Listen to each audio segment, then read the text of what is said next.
অনেকে মৃত বাবা মার নামে মানুষকে ইফতার করায়। দর্শক, অবশ্যই আপনার মায়ের তরফ থেকে, মৃত মায়ের তরফ থেকে আপনি গরিব, অভাবী কিংবা যে কোনো পর্যায়ের সিয়াম পালনকারীকে ইফতার করাতে পারেন। ইফতার করানো একটা সওয়াবের কাজ এবং এই সওয়াবের ভাগীদার আপনার মা হতে পারেন যদি আপনি। মৃত্যু ব্যক্তির নামে ইফতার হয় না। রাসূল সাল্লাল্লাহু আলাইহি সাল্লাম বলেন, হ্যাঁ, তুমি তার পক্ষ থেকে দান করো, তোমার দানের নেকি তোমার মা পাবে। হাদিস বুখারী মুসলিম। মৃত ব্যক্তিদের নাম, তো মৃত ব্যক্তিদের ইফতারি এইভাবে খাওয়া জায়েজ নয়, আর মৃত ব্যক্তিদের নামে ইফতারি করানো জায়েজ নয়। মৃত ব্যক্তিদের জন্য যা করবেন তা হচ্ছে সাদাকা, আর সাদাকার হকদার মিসকিন, ফকির যারা। আসসালামু আলাইকুম রাহমাতুল্লাহ। প্রিয় দিনী ভাই বোনেরা, আজকের ভিডিওতে আমরা 5 জন আলেমের মতামত শুনবো যে আমাদের আত্মীয় স্বজন বা প্রিয়জন যারা মারা গেছে তাদের নামে, তাদের উদ্দেশ্যে মসজিদে ইফতারি দেওয়া যাবে কিনা, যে মৃত ব্যক্তির নামে ইফতারি দেওয়া যাবে কিনা, এই ব্যাপারে আমরা 5 জন আলেমের মতামত শুনবো। চলুন ধারাবাহিকভাবে আলেমদের বক্তব্যগুলো শুনে আসি। যাকাতের টাকা দেয় ইফতার হয় না, যাকাতের টাকা দেয় ইফতার হয় না। যাকাতের টাকা দিয়ে ইফতার করাচ্ছেন কেন আপনি? ইফতার তো সকল মানুষ করে, যাকাতের হকদার হলো ফকির মিসকিন। আরেকটা বলবো, মৃত্যু ব্যক্তির নামে ইফতার হয় না, এটা হলো সাদাকা। সাদা কি সবাই খেতে পারে? মৃত ব্যক্তির জন্য যেটা করা হয় এটা সাদাকা। আপনি মৃত ব্যক্তির জন্য গরিব, দুঃখী, দরিদ্র এদেরকে দান করবেন, মসজিদে দান করবেন, মাদ্রাসায় দান করবেন, এতিমখানায় দান করবেন। আপনি কেন ইফতার করাবেন? ইফতার করলে সেখানে সকলে হাজির হবে, সাদাকা সবাই খেতে পারে না। এই সমস্ত বিষয় থেকে আপনারা বিরত থাকার চেষ্টা করবেন, হকটা মানার চেষ্টা করবেন। আমাদের সমাজে যে ইফতার পার্টিগুলি করে অধিকাংশ মৃতের নামে করে, যারা বিভিন্ন বেদাতে জড়িয়ে তারা তো প্রায় এরকমই করে ইফতার পার্টি, কিন্তু কোন মৃত ব্যক্তির নামে, বাপের নামে, দাদার নামে, মায়ের নামে, এক কথা মৃত ব্যক্তিদের নামে। তো মৃত ব্যক্তিদের ইফতারি এইভাবে খাওয়া জায়েজ নয়, আর মৃত ব্যক্তিদের নামে ইফতারি করানো জায়েজ নয়। মৃত ব্যক্তিদের জন্য যা করবেন তা হচ্ছে সাদাকা, আর সাদাকার হকদার মিসকিন, ফকির যারা। তো গ্রামবাসী অথবা শহরবাসী যারা সচ্ছল ব্যক্তি তারা কি করে খাবে? তাদের জন্য জায়েজ নয় যে এই খাবার খাবে। সুতরাং আপনি একজন সচ্ছল ব্যক্তি, আপনার জন্য সাদকা খাওয়া জায়েজ নয়, জিজ্ঞাসা করে নেবেন। যখন সেখানে এইরকম বেদাতি দাওয়াতের প্রচলন রয়েছে ইফতার পার্টির, যে আপনি যে ইফতার করাচ্ছেন কোন মৃত ব্যক্তির নামে না এমনি ইফতারির সওয়াবের জন্য করছেন। যদি বলে ইফতারির সওয়াবের জন্য করছি, কোন মৃত ব্যক্তির নামে করছি না, মা বাবার জন্য করছি না, তাদের রুহের মাগফিরাতের জন্য করছি না, তাহলে ঠিক আছে, যাবে। আর যদি বলে যে না, এটা আমার বাবা মায়ের জন্য ইফতার পার্টি করছি, তাহলে এইরকম বেদাতি খাবারে যাবে না। মৃতের নামে ভোজ ভাজ করা, সেটা ইফতার পার্টির নামে হোক অথবা অন্য কোনো নামে হোক, সেটা জায়েজ নয়। বেদাতি খাবারের অনুষ্ঠানে যাবেন না। এবং যারা করছেন তাদেরকে বলবো, সতর্ক করবো যে এই বেদাতি খাবারের ব্যবস্থা করবেন না। তাতে মৃত ব্যক্তিও সওয়াব পাবেন না কারণ বেদাতি কাজ করলেন, আর আপনিও সওয়াব পাবেন না কারণ আপনিও বেদাতি কাজ করলেন। মান আমিলা আমালান লাইসা আলাইহি আমরুনা ফাহুয়া রাদ্দ। যে ব্যক্তি এমন কোন আমল করবে, ইফতার পার্টি করলো মৃতের নামে বক্সাবার জন্য, লাইসা আলাইহি আমরুনা, এটা রাসূলুল্লাহর আদর্শ নয়। রাসূলুল্লাহ সাল্লাল্লাহু আলাইহি ওয়াসাল্লামের 4 মেয়ের 3 মেয়ে মারা গেছে, স্ত্রী মারা গেছেন, আরো আপনজনরা মারা গেছেন, কার জন্য তিনি ইফতার পার্টি করেছেন? হ্যাঁ, তার সাহাবায়ে কেরাম কেউ করেছেন? একজন কোন সাহাবী আমার অমুক মারা গেছে সুতরাং তার জন্য আমি ইফতার পার্টি করেছেন? সেটা বেদাতি কাজ। এসব বেদাতি ইফতারি তো যাবেন না এবং বেদাতি ইফতার পার্টি করবেন না। সুন্নতি তরিকে ইফতার করাবেন, তাতে সচ্ছল লোকেরাও খাবে এবং গরিবরাও খাবে, আর যেই ব্যক্তি ইফতার করাবে সে সওয়াব পাবে। আর তার সাথে নিজের দোয়া করেন, এবং এই সওয়াবের কাজ যে করলেন, সওয়াবের কাজের পরে দোয়া করবেন। সুতরাং এমনি দোয়া করেন, কিন্তু ইজতিমাই দোয়া, একসাথে সম্মিলিত দোয়া, মুনাজাত একজনকে দিয়ে, এটাও করাবেন না।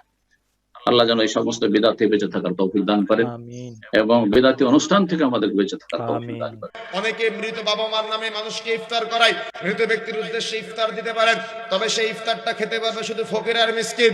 সমাজে প্রচলিত মৃত ব্যক্তির নামে ইফতার দিলে গ্রামের সবাই মিলে সেই ইফতার গ্রহণ করে, এভাবে গ্রামের সবাই মিলে ইফতার গ্রহণ করা যাবে না। কেন? সবাই তো গ্রামের ফকির মিসকিন না। যারা ফকির আর মিসকিন তারা মৃত ব্যক্তির উদ্দেশ্যে দেওয়া ইফতারটা খেতে পারবে। যারা ফকির মিসকিনের ক্যাটাগরিতে না, তারা এই ইফতার গ্রহণ করতে পারবে না। সুতরাং এর পরিবর্তে, এর বাহিরে আপনি মন চেয়েছে নেকি অর্জন করবেন, যত মানুষ সিয়াম পালন করবে সবার নেকির ভাগ যদি পেতে চান, স্বয়ংদের ইফতার করাবেন, কোনো সমস্যা নাই। কিন্তু মৃত ব্যক্তির উদ্দেশ্যে দেওয়া ইফতার ফকির মিসকিন ছাড়া আর কেউ খেতে পারবে না। ফকির মিসকিন এতিম খেতে পারবে, ওই ক্যাটাগরিতে যারা আছে তারা খেতে পারবে, কিন্তু আম জনতা সবাই খেতে পারবে না। রাসূল সাল্লাল্লাহু আলাইহি সাল্লাম বলেন, হ্যাঁ, তুমি তার পক্ষ থেকে দান করো, তোমার দানের নেকি তোমার মা পাবে। হাদিস বুখারী মুসলিম। মাত্র 2-3টি সহিহ হাদিস দ্বারা প্রমাণিত হয় যে মানুষ মরার পরেও নেকি পেতে পারে 2টি মাধ্যমে। তার একটি হচ্ছে দান আর একটি হচ্ছে দোয়া। তবে দান যদি খাদ্য প্রদান হয় সেটাও হতে পারে, রমজান মাসেও মানুষ খাদ্য প্রদান করতে পারে, কিন্তু মরা মানুষের নামে যেটা করা হয় সেটা হলো সাদকা। তেমত অবস্থায় ইফতারি নামে আম মানুষকে কি খাওয়াতে পারে? না। তা নয়। এমত অবস্থায় তাহলে ফকির মিসকিনকে খাদ্য প্রদান করতে হবে, তাহলে সেটা দান হিসাবে হতে পারে। আমরা মনে করি এই চলন্ত প্রথাকে বন্ধ করে যেভাবে রাসূল সাল্লাল্লাহু আলাইহি সাল্লাম বলেছেন সেইভাবে দান করাই ভালো। দর্শক, অবশ্যই আপনার মায়ের তরফ থেকে, মৃত মায়ের তরফ থেকে আপনি গরিব, অভাবী কিংবা যে কোনো পর্যায়ের সিয়াম পালনকারীকে ইফতার করাতে পারেন। ইফতার করানো একটা সবের কাজ এবং এই সবের ভাগিদার আপনার মা হতে পারেন যদি আপনি ইফতার করাবার সময় নিয়ত করেন যে আল্লাহ, এটা আমার সব মায়ের তরফ থেকে আমি করছি। কারণ ইফতার একটা আর্থিক ইবাদত। অর্থ সংশ্লিষ্ট যে ইবাদতগুলো আছে, যেগুলোতে অর্থের প্রয়োজন হয়, সেগুলো মৃত মানুষের তরফ থেকে করা যায়। সেটা সিয়াম পালনকারীকে ইফতার করানো হতে পারে, সেটা কোনো গরিবকে সাধারণ কোনো দান করা হতে পারে, সেটা অন্য কোনো মসজিদ নির্মাণ, মাদ্রাসা নির্মাণ, রাস্তা নির্মাণ, কোনো সরকার জারিয়ার খাতও হতে পারে। অর্থাৎ যেখানে অর্থের ব্যবহার আছে এরকম কোনো ইবাদত মৃত ব্যক্তির তরফ থেকে করা যায়। অতএব আপনি ইফতার করাতে পারেন কোনো আপনার মা কিংবা কোনো মৃত মানুষের তরফ থেকে। ইনশাআল্লাহ আল্লাহ তাআলা তাকে আজর দান করবেন, আর আপনার যে প্রচেষ্টার জন্য আল্লাহ তাআলা আপনাকে সব দান করবেন ইনশাআল্লাহ। তো প্রিয় দিনী ভাই বোনেরা, আমরা প্রায় 5 জন আলেমের মতামত শুনলাম। 4 জনই বলছে যে মৃত ব্যক্তির নামে ইফতার খাওয়ানো যাবে না, কেননা এটা সাদাকা। দেখুন, জাকাত যেমন সবাই খেতে পারে না, সাদাকাও তেমনি সবাই খেতে পারে না। 6 শ্রেণীর মানুষকে জাকাত সাদাকা দেওয়া যায়। এর মধ্যে কিন্তু এই আমাদের সমাজের ধনী মানুষরা কিন্তু চেয়ারম্যান, মেম্বার, সরকারি চাকরিজীবী, কোটিপতি, লাখপতি সবাই কিন্তু মসজিদে ইফতার করে। এই কারণে মৃত ব্যক্তির নামে ইফতারি যদি দেওয়া হয়, সবার জন্য তো সাদাকা খাওয়া জায়েজ নাই। দেখেন, রাসূল সাল্লাল্লাহু আলাইহি সাল্লাম একদিন জাকাতের খেজুর নিয়ে বসে আছে। হোসাইন রাদিয়াল্লাহু তাআলা আনহু একটা খেজুর মুখে দিয়েছে। রাসূল সাল্লাল্লাহু আলাইহি সাল্লাম হোসাইনের মুখ থেকে খেজুর বের করে নিয়ে বলছে, করেছে কি তুমি? এটা তো জাকাতের খেজুর, এটা তো সাদাকার খেজুর। আমরা তো সাদাকা খাই না, আমাদের বাড়িতে যারা কাজ করে তারাও খায় না। দেখেন, জাকাত সাদাকা সবাই খেতে পারে না। গরিব মিসকিন, ফকির মিসকিন, ইয়াতিম তারা খেতে পারে। এই জন্য মৃত ব্যক্তির নামে ইফতারি দেওয়া যাবে না, কিন্তু শাইখ আহমদুল্লাহ বলছে যে যাবে। দেখেন, তারা এখানে ভুল হতে পারে। শাইখ আহমদুল্লাহ কিন্তু বলেছে 40টা মিলাদ এর আয়োজন করা, এগুলো করা যাবে না। এগুলো কিন্তু সাদাকা, শুধু গরিব মানুষ খাবে, ফকির মিসকিন খাবে। এই ইফতারিও কিন্তু মৃত মানুষের নামে।